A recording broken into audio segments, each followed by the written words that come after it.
ডিসেম্বরের 15 তারিখ আমার বউ আমার বাড়ির থেকে মিসিং হয়েছে। 16 তারিখে আমি এখানে এসে মিসিং ডায়েরি করছি। আজকে এখনো 3 মাস হয়ে গেছে, এখন আমার বউয়ের কোনো খোঁজ পাইতেছি না। ব্যক্তি গেছে কি আসুই না, জীবিত আছে না মারা গেছে এটাও খোঁজ পাইতেছে না।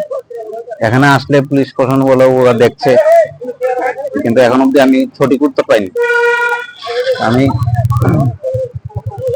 আমি ওসির কাছে হাত জোড়ে প্রার্থনা করছি, আমার বউ কোথায় গিয়েছে তার সন্ধানটা নিয়ে দেয় আমাকে। আমরা থানা যদি আমাদের হেল্প না করে তাহলে আমরা সাধারণ মানুষ কোনখানে যাবে? আমার যাকে সন্দেহ ও আমার বাড়ির পাশে একটা ছেলে আছে যার জন্য আমার সন্দেহ ওর সাথে আছে। এখন অব্দি পুলিশ ওকে এনে কোনো জিজ্ঞাসাবাদও করেনি।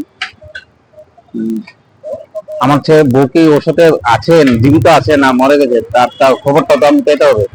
আচ্ছা 3 মাস হয়ে গেল পুলিশ প্রশাসন কোনো চেষ্টাই করছেন। যদি আমার বউ জীবিত থাকে তাহলে তারা খুঁজে বের করতে পারছে না।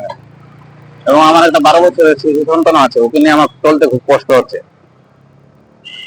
তার জন্য আমি আজকে আমার সংবাদ তোমার দ্বারস্থ হয়েছি। এবং এই ফটোটা যদি কেউ দেখে থাকেন এবং এই ফোন নাম্বারটা এখানে আছে, দয়া করে আমাকে একটু কল করবেন।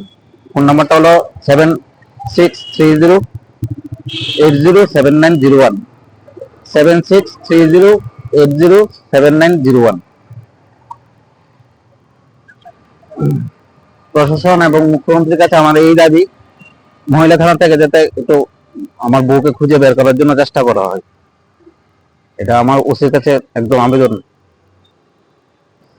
উনি তো বলছে আমরা দেখছি, এরকমই বলছে। 3 মাস উপর হয়েছে।